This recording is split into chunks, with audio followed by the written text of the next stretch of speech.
नमस्कार, खबर भारत 360 में आप सभी का स्वागत है। मैं हूं आपके साथ क्रांति प्रिया। बात कर लेंगे आज हम क्रांति संत के बारे में। जी हां, प्रासंगिकता नेताजी सुभाष चंद्र बोस, ये आज का हमारा विषय है।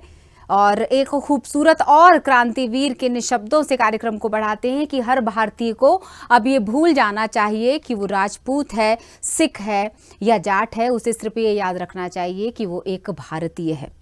पूरे देश में जनवरी माह में पराक्रम दिवस मनाया जा रहा है। साल 2021 में प्रधानमंत्री नरेंद्र मोदी ने पराक्रम दिवस को मनाने की घोषणा की थी और इस दिन का नाता महान स्वतंत्रता संग्राम सेनानी नेताजी सुभाष चंद्र बोस से है। उनकी ही याद में इस दिवस को हर साल मनाया जाता है। एक खास दिन के रूप में इस दिवस को मनाया जाता है। एक स्वतंत्रता सेनानी के बारे में सोचें जो एक वीर सैनिक, एक वीर योद्धा, एक महान सेनापति और एक कुशल राजनीतिज्ञ भी थे। तो सबसे पहले अगर किसी का नाम सामने आएगा तो नेताजी सुभाष चंद्र बोस का, और उन्हीं का चेहरा सामने आ जाता है।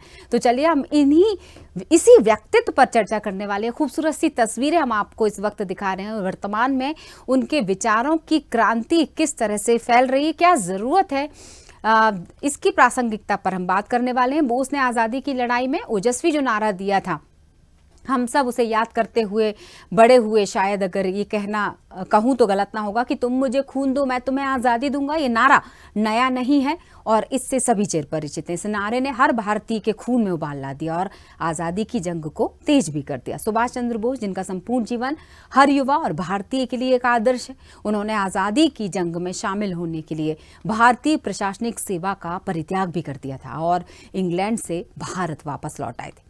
स्वतंत्रता आंदोलन की लड़ाई में उन्होंने आज़ाद हिंद सरकार और आज़ाद हिंद फौज का गठन किया और खुद का आज़ाद हिंद बैंक स्थापित भी किया, जिसे 10 देशों का समर्थन तक मिला।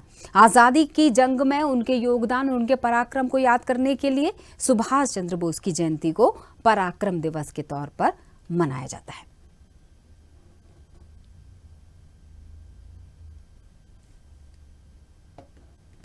और इस विषय पर चर्चा करने के लिए हमने जिस विशेष अतिथि को अपने स्टूडियो में आमंत्रित किया है, वो हमारे साथ हालांकि स्टूडियो से जुड़ेंगे लेकिन स्काइप के जरिए, और हम उनसे चर्चा करेंगे इस महान स्वतंत्रता संग्राम के एक ऐसे व्यक्तित्व के बारे में जिनके व्यक्तित्व पर क्रांति संत किताब लिखी गई।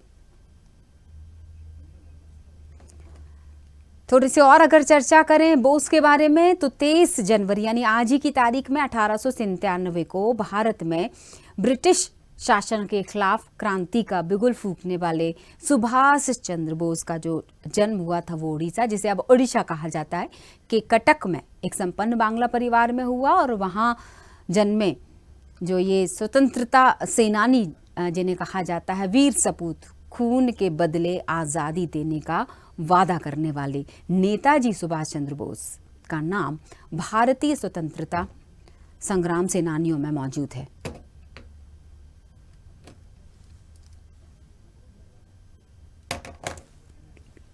और चलिए अब हम चर्चा करते हैं बिना देर किए, बिना समय गंवाए, क्योंकि समय सबसे बड़ी ताकत भी है और सबसे बड़ा धन भी। हमारे साथ डॉक्टर सुधीर आजाद साहब जुड़ चुके हैं, जाने माने लेखक, जाने माने फिल्मकार। बहुत बहुत स्वागत है सर आपका। बहुत बहुत शुक्रिया सर। क्या कहना चाहेंगे? सबसे पहले तो मैं ये, अगर शुरुआत में कुछ ऐसी पंक्तियों से जिनका परिचय कराते हुए आप इस वीर सपूत के बारे में बातचीत को आगे बढ़ाना चाहें। हाँ, वाकई, और इससे बेहतरीन शुरुआत भी नहीं हो सकती जब हम नेताजी सुभाष चंद्र बोस की बात कर रहे हैं। तो मैं 4 पंक्तियां आपको सुनाता हूँ और आप महसूस करेंगे कि वाकई किरदार क्या है, हकीकत क्या है, आज क्या है, राष्ट्र परिप्रेक्ष्य में क्या है।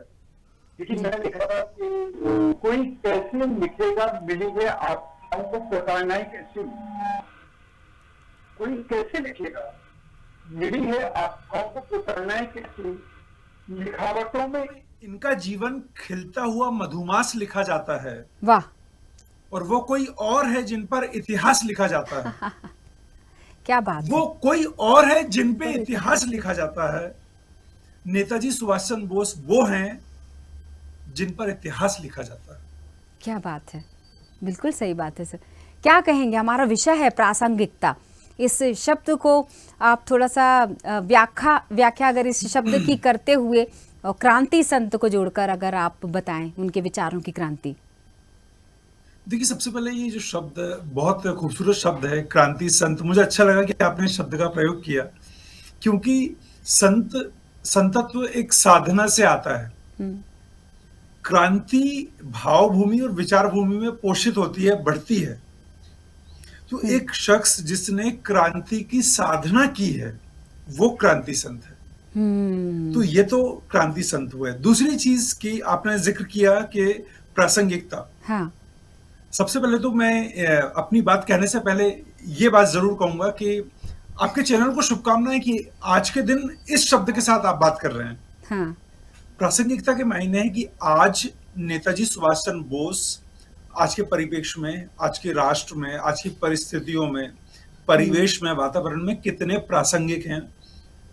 उनके मूल्य, उनके विचार, उनके आदर्श, उनका कृतित्व, उनका व्यक्तित्व, ये सब आज कितना प्रासंगिक है।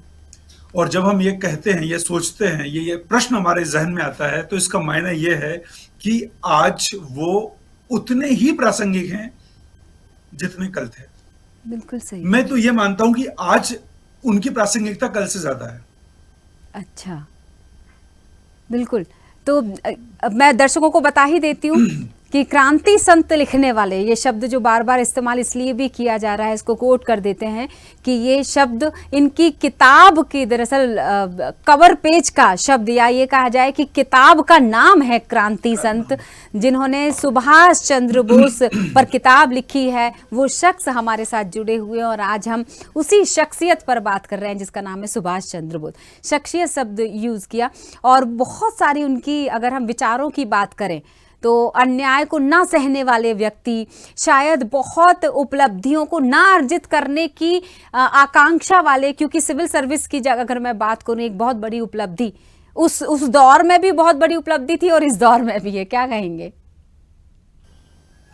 ये वाकई सही है और मुझे ऐसा लगता है कि छोड़ हो सकता है जिसके पास कुछ होता है। एक चीज तो ये है, हाँ, है ना? लेकिन हमारा देश बड़ा आई एम सॉरी, मैं थोड़ा सा नहीं ओके सर। देखिए, हमारे देश में नेताजी से पहले दो बहुत बड़े लोग हुए हैं, एक बुद्ध और एक कबीर। बुद्ध के पास सब कुछ था, हाँ, पूरा राजमहल छोड़ के वो चले गए और बुद्धत्व पा लिया। कबीर के पास कुछ नहीं था, वो समाज में रहे और बुद्धत्व पा लिया। नेताजी इन दोनों का समुच्चय है। उनके पास सब कुछ था भी, और जब सब था तब छोड़ दिया, और जब कुछ नहीं था तब उसके बाद आगे बढ़ गए। तो एक ऐसे समय जब वो एक सबसे बड़ी परीक्षा को उत्तीर्ण कर राजाओं जैसी जिंदगी जी सकते थे, राष्ट्र वेदना को समझकर, उसकी संवेदना से जुड़कर, राष्ट्र की पराधीनता को राष्ट्र को पराधीनता से मुक्त करने का एकमेव लक्ष्य लेकर वो आगे निकल गए। दरअसल हम अपने जीवन में कौन से त्याग करते हैं और किन परिस्थितियों में करते हैं, वो ये निश्चित करता है कि आप किस कद और किस कुवत के शख्स हैं। इसको मैं ऐसे भी मानता हूं कि देखिए, अगर किसी का पेट बहुत भरा है और अगर वो किसी को एक रोटी दान कर रहा है तो ये बहुत बड़ा दान नहीं है। लेकिन अगर आपके पास एक रोटी है और अगर उसकी आधी रोटी आप किसी को खिला रहे हैं, ये दान है। पूरा जीवन नेताजी ने इन्हीं मूल्यों, इन्हीं आदर्शों के साथ जिया है, इसलिए उनका जो त्याग है वो अपरिमित है। हिमालय जैसा ऊंचा और समंदर से ज्यादा गहरा। सही बात है। वो कहते भी थे कि जो फूलों को देखकर मचलते हैं उन्हें कांटे भी जल्दी लगते हैं। मतलब हर चीज का भान था। अगर इन पंक्तियों के साथ में थोड़ा सा बचपन की तरफ अगर चलना चाहूं, क्या ये विचार तब भी पनपते थे जब वो बाल्यावस्था में थे? किस उम्र में? उस उम्र में जब लोगों को कुछ पता नहीं होता, उस उम्र में आदमी इतना गहरा सोच सकता है। लड़कपन की उम्र में आप सोचिए, एक 7वीं में पढ़ने वाला बच्चा अगर खुदीराम बोस की पहली बरसी में उपवास रख सकता है, सही, या रखता है, और उसके बाद उसको सामने रख के उससे सीख लेके उससे प्रेरित होके 7वीं के सारे बच्चे और एक दिन पूरा विद्यालय और उसके अगले दिन कटक पूरा उपवास रख सकता है, तो आप सोचिए कि एक व्यक्ति की सोच पूरे आसपास का दृष्टिकोण बदल देती है। सही बात है। तो बचपन से ही ऐसी बहुत सारी चीजें हैं नेताजी सुभाष चंद्र बोस की, मतलब आप यकीन मानिए बहुत जरा सा वक्त है और हम कितना कहें, पर ये ऐसी चीजें हैं जो नेताजी सुभाष चंद्र बोस को नेताजी सुभाष चंद्र बोस बनाती हैं। बिल्कुल एक सही। आदमी जो किसी भी परिस्थिति में कुछ भी त्याग करके अपने जीवन के एकमेव लक्ष्य के लिए आगे बढ़ रहा है, और वो लक्ष्य क्या है कि भारत को पराधीनता से मुक्त कराना है। सही। तो नेताजी सुभाष चंद्र बोस ऐसे ही नहीं बन जाते। और आपने बिल्कुल सही कहा कि पूत के पांव पहलने में दिखते हैं, ये सही है। अब आपकी पंक्तियों से बातचीत को आगे बढ़ाती हूँ, क्योंकि अभी परिवार का जिक्र भी होने वाला है। सबसे ज़्यादा माँ की भूमिका महत्वपूर्ण होती है, और आपने माँ को लेकर जो बहुत सुंदर सी पंक्तियाँ लिखी थी कि धूप में बच्चे के सिर पर ऐसे आंचल रख दिया है, माँ ने जैसे सूरज के मुंह पे बादल रख दिया है। क्या माता पिता, खास तौर से जो माँ के बहुत नज़दीक होते हैं बच्चे, अगर उन पर किसी परिवार के सदस्य के प्रभाव की बात की जाए, तो क्या वो माँ के बेहद नज़दीक थे? क्योंकि संस्कारों को पल्लवित और पोषित करने का काम एक माँ ही करती है। बिल्कुल, मैं माँ से भी बढ़ के कहता हूं कि नारी का कोई भी स्वरूप हो, अगर वो आपकी बड़ी बहन भी है ना। देखिए, मुझे मुंशी प्रेमचंद का कथन याद आ गया आपकी बात सुन के। आप जानती है, मुंशी प्रेमचंद जी कहते हैं कि एक पुरुष में यदि नारी का एक भी गुण आ जाए, त्याग, प्रेम, दया, समर्पण, एक भी गुण अगर एक नारी का एक पुरुष में आ जाए तो वो संत हो जाता है। और अगर पुरुष का एक भी गुण नारी में आ गया तो जमाना उसको बहुत बुरी तरह से बुलाने लगता है। वो शब्द मैं नहीं बोलना चाहता यहाँ एक्चुअली। नहीं, बिल्कुल। तो आप सोचिए कि नारी का वो स्थान है समाज में, तो डेफिनेटली नेताजी सुभाष चंद्र बोस के अंदर जो आस्था आई, जो समर्पण आया, जो विश्वास आया, जो त्याग करने की भावना आई, ये सारे गुण वो थे जो उनकी माँ से उनको मिले। हाँ। और वो अपनी माँ को, मतलब मैं एक छोटा सा किस्सा सुनाता हूँ आपको कि उनकी माँ कितना ज्यादा कई बार इस बात से भयभीत भी होती थी कि इतना छोटा और कितनी बड़ी बातें करता है। हाँ।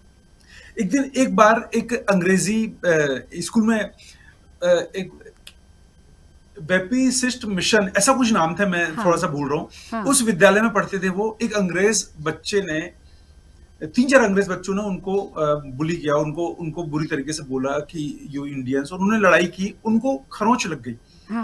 नेताजी ने उनको बहुत मारा, और जब वो घर गए तो उनके खून बह रहा था उनके शरीर से। तो माँ ने कहा कि अरे बेटा ये क्या हो गया, और जल्दी जल्दी लेप लगाया। सोचिए उस बच्चे ने जवाब दिया कि माँ ये तो खून मेरी त्वचा से, मेरे तन से बह रहा है, लेकिन भारत माता की आत्मा से जो लहू बह रहा है उसका क्या। बाप रे। ऐसी बातें एक 7वीं 8वीं का बच्चा अपनी माँ से कर रहा है, और उसकी माँ कहती है कि बेटा मुझे विश्वास है कि तुम एक दिन भारत माता को इस पीड़ा से मुक्त करोगे। आप सोचिए, एक माँ अपने बच्चे से कह रही है, तब की जब वो जानती है कि उस राह में जाने की का अंतिम तो नहीं सकता।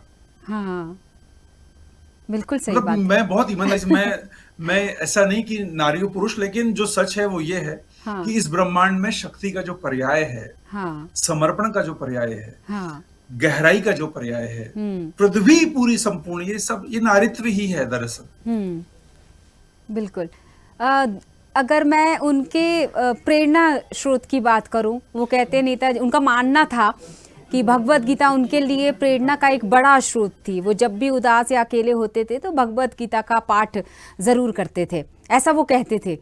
इसको लेके आप क्या कहेंगे? क्योंकि आज के दौर में अगर बच्चों से हम इसको जोड़ लेते हैं, युवाओं से हम इसको जोड़ लेते हैं, कि क्या उनको लगता है कि आज जब वो अकेले होते हैं, उदास होते हैं, डगमगाते हैं, जब किसी भी क्षेत्र में, खास तौर से आज का जो युवा जो जल्दी तनावग्रस्त हो जाता है, जल्दी अपना धैर्य खो देता है, उस उम्र में वो गीता का पाठ कर लेते थे जब वो इस तरह की स्थितियों परिस्थितियों में फंसते थे?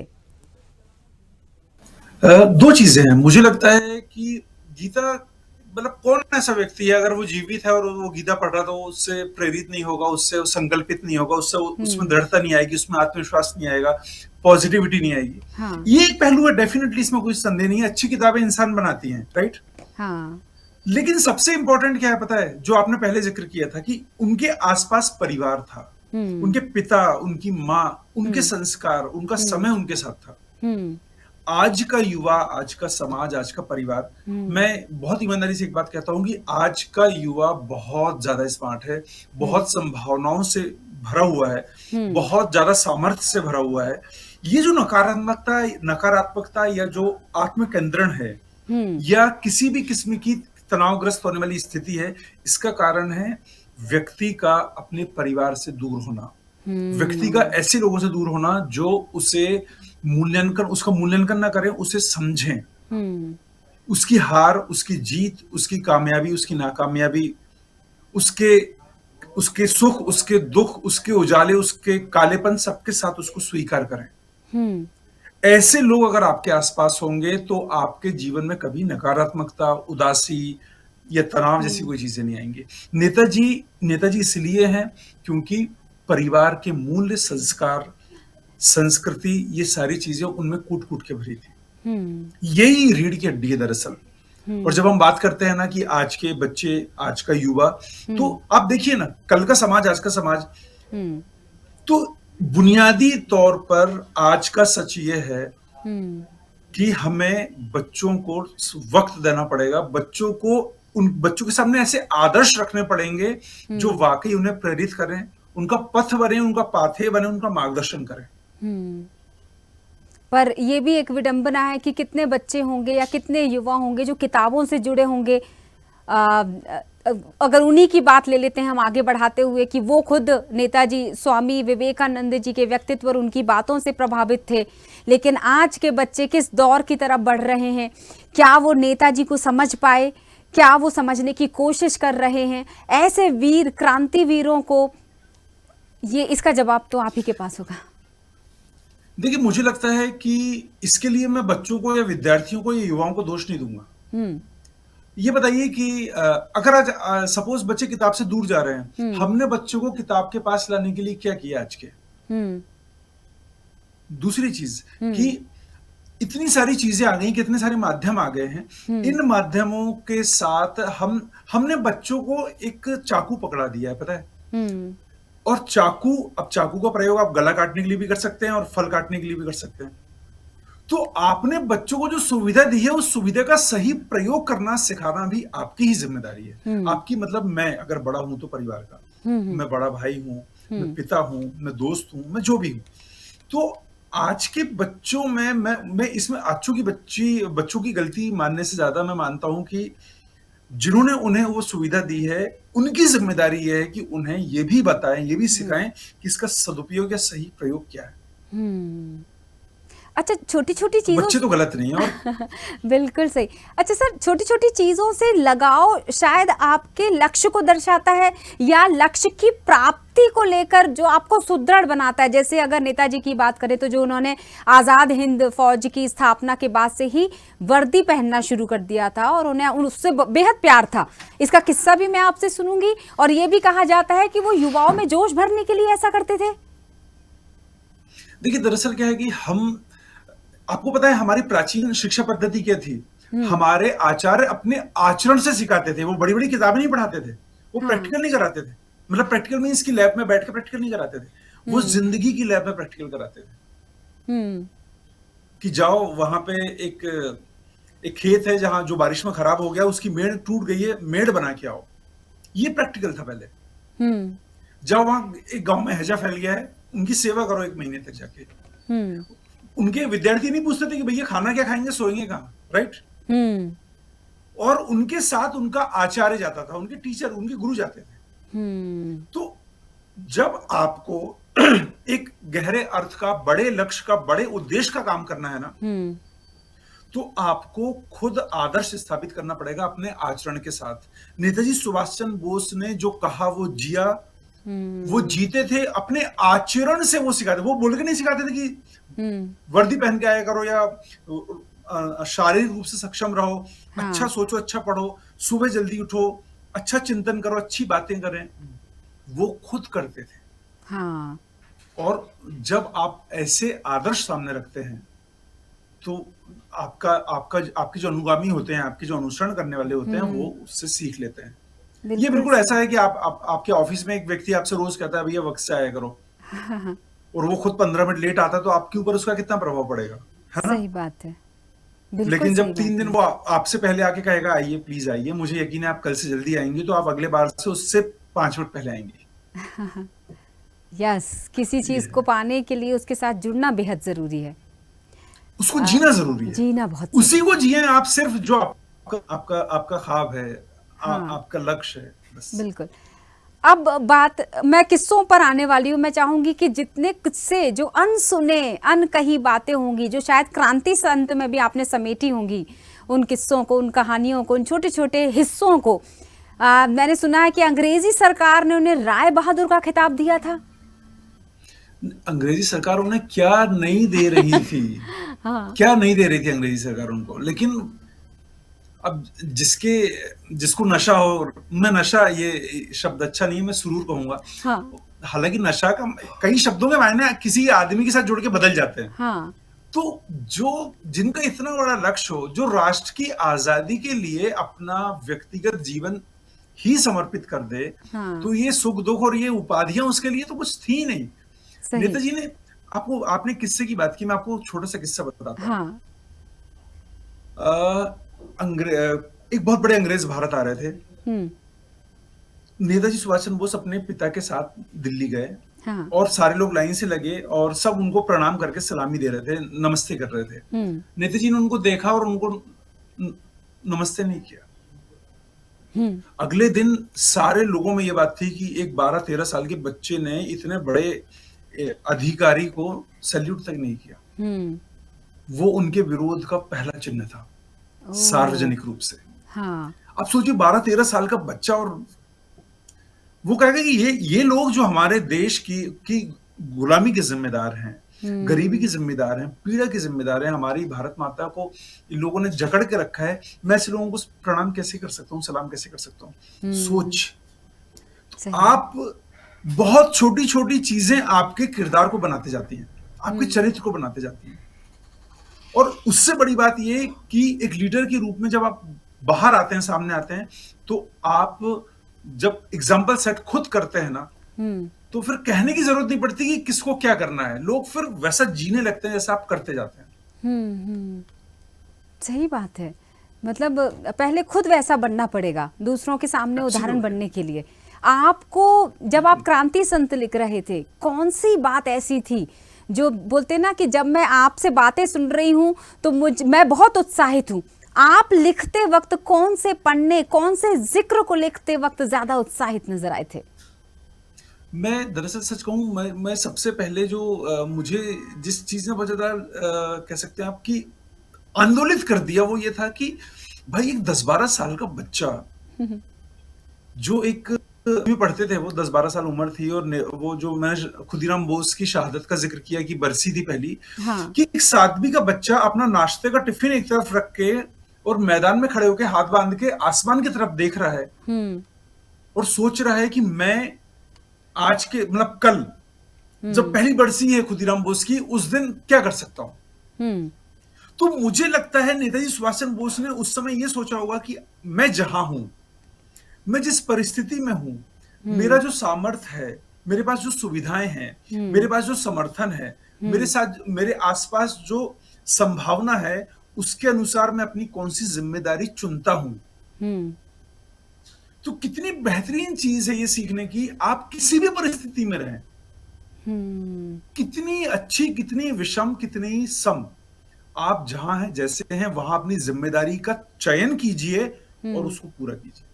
क्या बात है! एक बहुत एक बहुत अच्छा सेंटेंस है उनका, जो मुझे हाँ, मतलब मेरे लिए ब्रह्म वाक्य है हाँ, वो ये कि जब आप ये सोचें हाँ, कि आप बहुत कठिन परिस्थिति में हैं, हाँ, जब आप ये सोचें कि आपके आसपास बहुत मुश्किलें हैं, हाँ, जब आप ये सोचें कि आपके साथ कोई नहीं है, हुँ, जब आप ये सोचें कि आप कुछ नहीं कर सकते, तो सिर्फ आप तब ये सोचिए कि आपसे भी कठिन परिस्थिति में कई लोग हैं जो बहुत बेहतरीन काम कर रहे हैं। हाँ।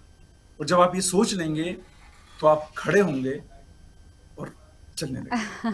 एक बिल्कुल एक बात सही। और नेताजी ने बहुत अच्छी हाँ, हाँ मोहतरमा, आप कुछ कह रही हैं। बिल्कुल, मुझे भी उनका वो कोट याद आ गया कि अगर आपको अस्थायी रूप से झुकना भी पड़े, यानी ऐसी नौबत अगर आ भी जाए या ऐसा कोई क्षण आ भी जाए, तो वीर की तरह झुको। ये वीर की और तरह वीर झुकने, कभी हाँ, सर नहीं झुकाता, ऐसे झुकता है। है ना? एक बहुत अच्छी, हाँ बिल्कुल। मैं एक बात और अभी मेरे जहन में थी, हाँ, जी, वो ये कि नेताजी सुभाष चंद्र बोस का जो एक सबसे एक आकर्षक पहलू है ना अपने जीवन का, हाँ, वो ये है कि वो वो एक समाज के सर्वांगीण विकास के पक्षधर थे। हम्म, आज के समय का युवा, आज हम्म, के समय का के हमारे नायक, आज के समाज के हमारे लोगों को उनसे एक सबसे बड़ी सीख है वो ये लेनी चाहिए, हम्म, इंक्लूडिंग हम सब, कि हम्म, अगर कोई आपसे वैचारिक रूप से हम्म, आपके अपोजिट है, हम्म, आपका विरोधी है, अगर उसकी हम्म, विचारधारा आपकी विचारधारा से अलग है, तो भी आप उसकी विचारधारा का सम्मान कीजिए। हम्म, और ध्येय के लिए, अगर आपका ध्येय एक है, नेताजी बहुत अच्छी बात कहते थे कि ध्येय का रिश्ता सबसे मजबूत रिश्ता होता है। हम्म, लहू का रिश्ता कमजोर हो सकता है, लेकिन ध्येय का रिश्ता कमजोर कभी नहीं हो सकता। सही तो बात है। नेताजी का अपने विरोधी विचारधारा के सारे लोगों से ध्येय का रिश्ता था। हम्म, मुझे बहुत अच्छा एक कथन याद आ गया उनका, जब हाँ, उनसे किसी ने पूछा कि नेताजी, आप भारत को, आपके छोड़ने की वजह महात्मा गांधी हैं, हाँ, आपने अपनी रेजिमेंट का नाम गांधी रेजिमेंट रख दिया। हाँ, तो उन्होंने कहा कि नेताजी और मेरा और महात्मा गांधी जी का ध्येय एक सा है। हाँ, गांधी जी को सबसे पहले राष्ट्रपिता उन्होंने ही कहा सुभाष था। चंद्र बोस ने कहा था। सोचिए, हाँ, जो जिनकी वजह से उनको बाहर आना पड़ा, जिनकी वजह से उनका पथ कठिन हुआ, उन्होंने कहा कि उनसे मेरा ध्येय का रिश्ता है। हमारी हाँ, विचारधाराएं अलग हो सकती है, लेकिन हमारा ध्येय एक है। क्या बात और है। एक बात देखिए, बड़ा आदमी कैसे क्यों बड़ा होता है। हाँ, उन्होंने कहा कि मैं अगर आवाज दूंगा तो हो सकता है 50,000 भारतीय मेरे पीछे खड़े हो जाए, हाँ, लेकिन अगर गांधी जी आवाज देंगे तो पूरा राष्ट्र उनके पीछे खड़ा हो जाएगा। क्या बात है कि क्या कि क्या हम जब कहते व्यक्तित्व हैं ना थे। बड़ा क्यों, बड़े लोग इसलिए बड़े होते हैं क्योंकि उनका सोचना बड़ा होता है, उनका हृदय बड़ा होता है, हाँ, उनका भाव विचार बड़ा होता है। हम जिन सतही और छोटी छोटी चीजों में उलझ के, छोटी हाँ, छोटी समस्याओं में उलझ के अपने लक्ष्य को इधर उधर कर हम्म, लेते हैं ना, डिगाता ही नहीं है उनको। उनके सामने बड़ी चट्टान आती है तो उनको लगता है कि अरे वाह यार, इस चट्टान में खड़ा हूं तो मेरा कद बढ़ जाएगा। बिल्कुल सही है। कितनी कितनी अजीब बात है ना सुधीर सर, आप सहमत होंगे मेरी इस बात से। ये अंतिम सवाल के तौर पर भी मैं रख लूंगी आपसे, और आपसे टिप्पणी भी ले लूंगी इस पर, कि नेताजी सुभाष चंद्र बोस, ये इनको पूरा उनका संबोधन होता है। और आज के परिदृश्य में अगर देखा जाए, वर्तमान में अगर नेताजी किसी को कह दो तो वो कटाक्ष के रूप में ले लिया जाता है। एक वो नेताजी जिन्हें सम्मान पूर्वक उस शब्द का इस्तेमाल किया जाता था कि नेताजी सुभाष चंद्र बोस आ रहे हैं, और आज जब वर्तमान में बोलते हैं कि नेताजी बना जा रहा है। कितनी अजीब बात है सर, देखिए अर्थ कैसे बदल इसका जाते हैं एक शब्द के। कई व्यक्ति कई व्यक्तियों का कृतित्व और उनका कर्म इतना बड़ा होता है कि उनके आसपास के शब्द भी पुनीत हो जाते हैं, सही। पुण्य हो जाते हैं। आप आप आप राम कहिए, आप कृष्ण कहिए, आप ऐसे सारे नाम कहिए, हम्म, सारे हमारे ऐसे लोग जिन्होंने हमें रास्ता दिखाया है, सारे धर्मों के लोग, आप किसी का नाम लीजिए, आपका आपके मन में आस्था आएगी, हम्म, क्योंकि वो उनके नाम है, उनके आसपास जुड़े हुए नामों से। अब नेताजी सुभाष चंद्र बोस, आप यकीन मानिए, आप किसी को आज नेताजी कहेंगे ना, आपके जहन में दो बात आएंगी कि ये वो तो नहीं है, हाँ, हाँ, और ये जो है ये हमें पता है। हाँ, क्योंकि इसका आचरण कुछ और है, हाँ, इसका जीना कुछ और है, ये कह कुछ और रहा है, ये कर कुछ और रहा है। वो नेताजी वो थे, और वो विश्व नायक थे। ये तो आजकल हर मोहल्ले में 5 नेताजी हैं। बिल्कुल सही बात है, लेकिन असल मायने में नेताजी तो एक ही थे। सर बहुत अच्छा वो लगा आपसे बात करके, और आपसे बात कर मैं पंक्तियां सुन लेती हूँ अंत में, मुझे लगता है मैं बोलूं बेहतर होगा कि एक सही शख्स एक सही मौके पर सही व्यक्ति के लिए कहने के लिए मौजूद है हमारे साथ। तो नेताजी के लिए या ऐसे तमाम लोगों के लिए जो सही लक्ष्य के साथ आज इस जद्दोजहद में भी आगे बढ़ रहे हैं। मैं नेताजी सुभाष चंद्र बोस के लिए वो कविता पढ़ना चाहूंगा जो मैंने शहीद आजम सरदार भगत सिंह के लिए लिखी थी, अच्छा। क्योंकि ये दोनों वही मेरे लिए दोनों भगवान जैसे हैं। बोस का मैंने देखिए, आजाद। मैं एक कविता सुना रहा हूं, आप सुनिएगा जी। कि क्या तुम जिंदा हो, हम्म, क्या तुम जिंदा हो? क्या तुम में रक्त बहता है? हम्म। और रक्त बहता है तो क्या उसमें रफ्तार है? हम्म। क्या उबाल मारता है रक्त तुम्हारा? हम्म। चलो, अगर तुम जानना चाहते हो कि तुम कितने जिंदा हो, तो मैं तुम्हें एक पैमाना देता हूं। मैं एक नाम लेता हूं। इस नाम को सुनने के बाद अगर तुम्हारा मस्तक गर्व से उठ जाए, हम्म। हृदय झुक जाए हम्म। और आंखों की परिधि बढ़ जाए, तो तुम सोचना जिंदा हो। सुनो, मैं नाम ले रहा हूं, नेताजी सुभाष चंद्र बोस। क्या बात है। तो इस नाम को सुनने के बाद अगर आप में आस्था आ जाती है, तो आप जिंदा हैं। इस नाम को सुनने के बाद अगर आपको लगता है कि जीवन में कुछ सकारात्मक और राष्ट्र के लिए करना है, तो आप जिंदा हैं। नहीं तो फिर एक नंबर है आप। 1 अरब 40 करोड़ लोग हैं। में से एक हिस्सा। एक एक आप हैं। बिल्कुल। और वो पंक्ति इसके आगे जोड़ देते हैं जो कही गई है कि अगर जिंदा हो तो जिंदा नजर आना भी जरूरी है। उन्हीं की पंक्तियों से बिल्कुल। समापन कि अन्याय सहने वाला भी अपराधी है और गलत को बर्दाश्त करने वाला उससे बड़ा अपराधी है। ये भी सुभाष अरे, चंद्र। बहुत अच्छी। एक दो मिसरे मुझे याद आ गए आपकी बात से बिल्कुल कि एकदम हवा, स्वागत है। हवा, आग, पानी या मिट्टी नहीं है। हाँ, क्यों गलत देखकर बोलता भी नहीं है? सही बात है। क्या बात है। हवा, आग, पानी या मिट्टी नहीं है, क्यों गलत देखकर कुछ बोलता नहीं है? तो दरअसल अगर आप जिंदा हैं तो आप बोलेंगे। बिल्कुल सही बात है सर, बहुत अच्छा लगा आपने हमको समय दिया। बहुत बहुत शुक्रिया। डॉक्टर सुधीर आजाद हमारे साथ जुड़े हुए थे, उनको बेहद शुक्रिया और शुभकामनाएं। ऐसी कई व्यक्तित्व पर किताबें लिखते चले जाएं, हम पढ़ते चले जाएं, समझते चले जाएं, सुनते चले जाएं उनको। यूं ही नेताजी सुभाष चंद्र बोस के व्यक्तित्व पर, प्रासंगिकता पर हम चर्चा कर रहे थे। उनके अदम्य साहस और आदर्शों को जीवन में उतारने की ज़रूरत है, ये लब बोलो आप इस चर्चा का था। तो बहुत बहुत शुक्रिया के साथ